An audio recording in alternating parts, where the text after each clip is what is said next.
O consórcio Conecta Ribeirão Preto venceu o leilão da PPP da iluminação pública. O arremate foi na tarde desta sexta-feira na Bolsa de Valores na capital paulista. A empresa apresentou proposta de pouco mais de R$ 1 milhão mensalmente para a execução do projeto e também a prestação dos serviços. O consórcio será o responsável pela substituição de 83 mil pontos de iluminação de todas as regiões da cidade.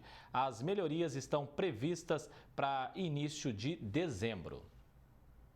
A reforma tributária é assunto do nosso bate-papo especial de hoje. Para o jurista Ives Gandra, a atual proposta traz inúmeras preocupações, entre elas a fragilização da federação. Acompanhe. Doutor Ives Gandra, é um prazer falar com o senhor. Bem-vindo aqui no Jornal da Clube. Eu começo perguntando, então, qual é a análise que o senhor faz dessa reforma tributária já aprovada pela Câmara dos Deputados? Eu tenho a impressão que ela vai ter que ser reexaminada no Senado. O sistema anterior não era ruim, Ximene. Não era ruim no momento que foi aprovado. Até elogiado em 88, eu participei de audiências públicas, auxiliei o Dornelles, Bernardo Cabral na redação. O que houve foi uma desfiguração através de legislação infraconstitucional. O que se pretendeu nessa reforma? Pegar 5 tributos e compactar em 3. Né?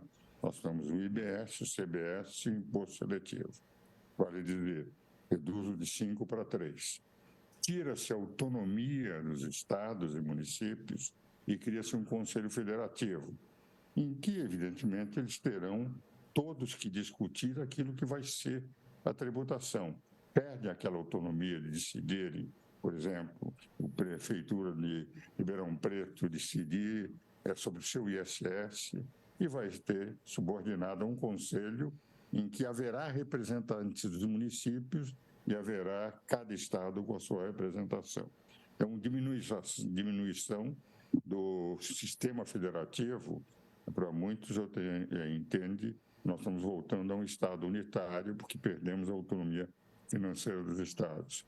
Por outro lado, quando foi idealizado o sistema, a ideia era ter uma alíquota única, sem exceções, porque a desfiguração do sistema anterior foi nas aberturas de uma série de exceções do ICMS para o ISS, criando guerras fiscais, etc.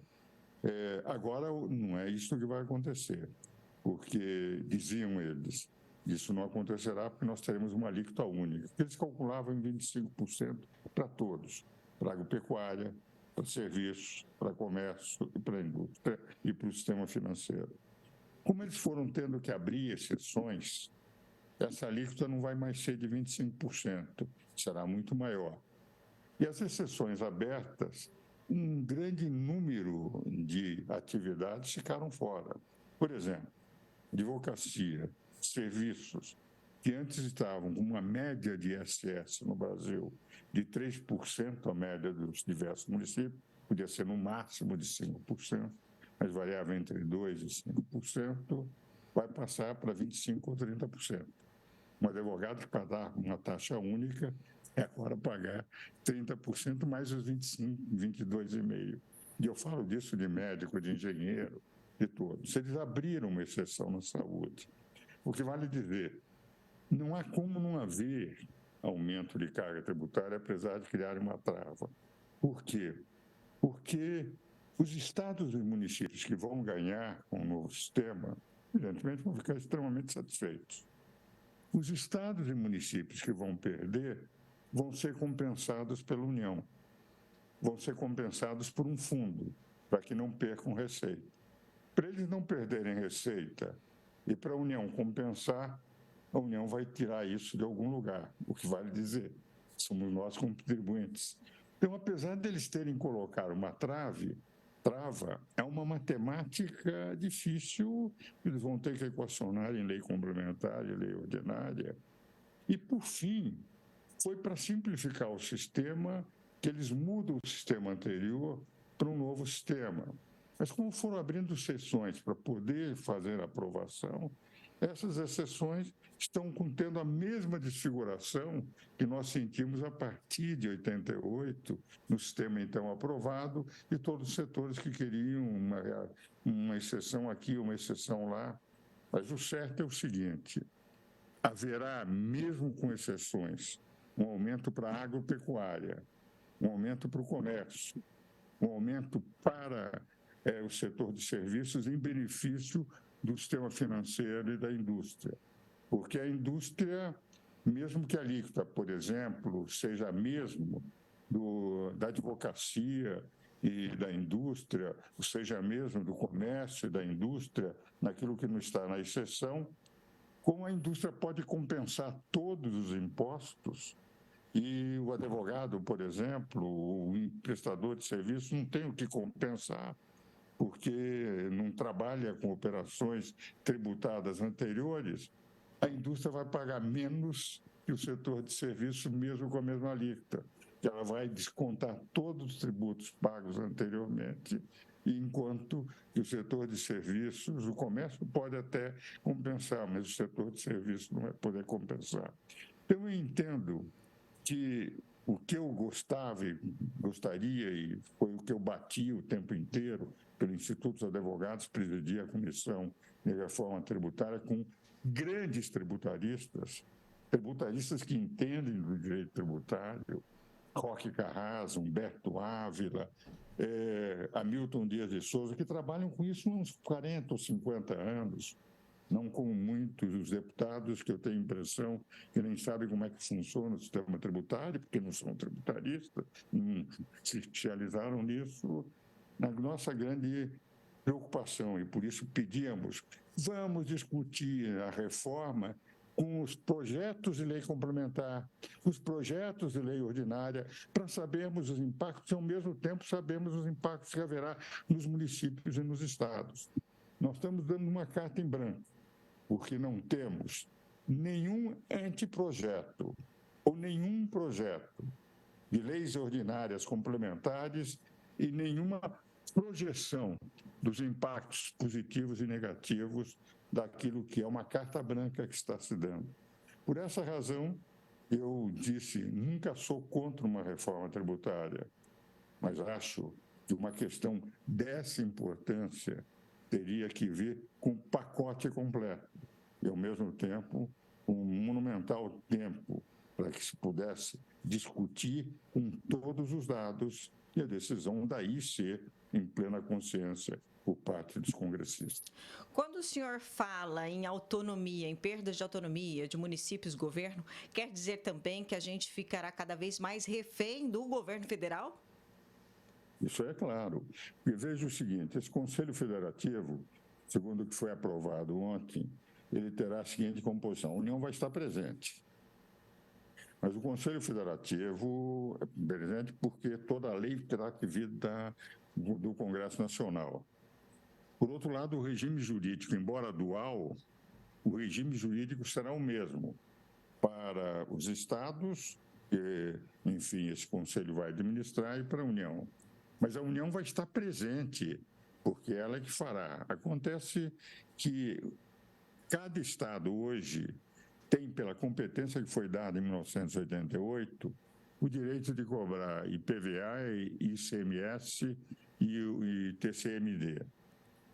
Isso eles não terão mais, porque na prática eles vão depender, e mesmo cobrando, eles terão capacidade de cobrar, mas não competência para lançar, porque a definição das alíquotas dos temas vai ser através desse Conselho Federativo, em que o que São Paulo conseguiu é que, apesar de ser um Conselho Federativo em que estarão todos os estados e os municípios representados por delegação, que não é possível pôr 5.570 municípios no Conselho, por exemplo, Ribeirão Preto poderá estar ou não e terá que ter um delegado que vai representar de um outro município que estará lá representando.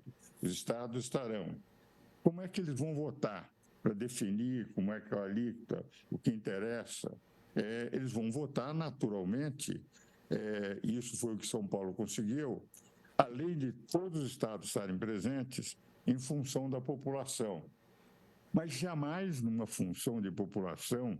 Isso não acontecerá, eu posso dizer com toda a garantia, apesar de não terem definido até hoje, na proporção exata da população. Por exemplo, o Senado, o Câmara dos Deputados, o Estado do Acre tem uma população semelhante a Ribeirão Preto, ou pelo menos a Campinas, que tem, digamos, um município, uma população maior, tem 1 milhão e pouco de habitantes, e São Paulo tem 40 milhões. Acre tem 8 deputados, São Paulo tem 70, o que vale dizer, o Acre tem 9 vezes menos deputados que São Paulo. Agora, se fosse de acordo com a população, o Acre deveria ter 38, 39 vezes menos deputados que São Paulo, porque São Paulo tem mais de 40 milhões de habitantes, tem pouco mais de 1 milhão de habitantes. Então, a proporção que vai estar nesse Congresso, nesse Conselho, nunca será dessa forma. Então, São Paulo conseguiu que também o critério de população será utilizado, mas esse critério nunca será na exata proporção da população de cada estado, contando um voto por cada um dos seus habitantes para poder influenciar. O que vale dizer, São Paulo vai estar sujeito à deliberação geral do Conselho, podendo, apesar de ter 40% do PIB brasileiro, praticamente uma população que representa um percentual enorme, são 40 e poucos milhões de habitantes, ele passa a ser uma voz. Antes ele tinha independência, autonomia completa.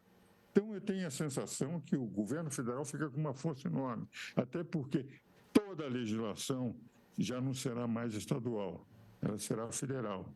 Não é a Assembleia Legislativa que vai aprovar a lei do ICM, vai ser a União que vai estabelecer esse critério, porque tem que ser unânime para todos os estados. Então, o que eu quero dizer é o seguinte, a princípio estão sendo jogados. Por exemplo, se julgou para termos um único tributo que seria da União, praticamente, os estados seriam apenas com a capacidade de arrecadar, mas não com a capacidade de dizer, não teria competência, teria capacidade de arrecadação, mas a federação, evidentemente, fica fragilizada. Quer dizer, nós lutamos em 88, eu participei de diversas audiências públicas, conversando com o presidente da Constituinte, que era Ulisses Guimarães, com o relator da Constituinte até hoje. Eu presido o Conselho Superior da FEComércio, ele é meu conselheiro, e eu sou conselheiro do Conselho de Notáveis da Confederação Nacional do Comércio, que o relator da Constituição preside.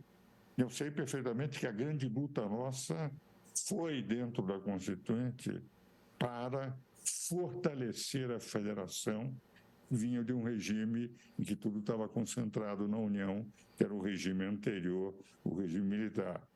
Agora, com esse sistema, esse esforço federativo fica fragilizado, nós caminhamos para um Estado unitário. Muito obrigado, doutor, pela sua participação aqui no Jornal da Clube. Um grande abraço, Ximene.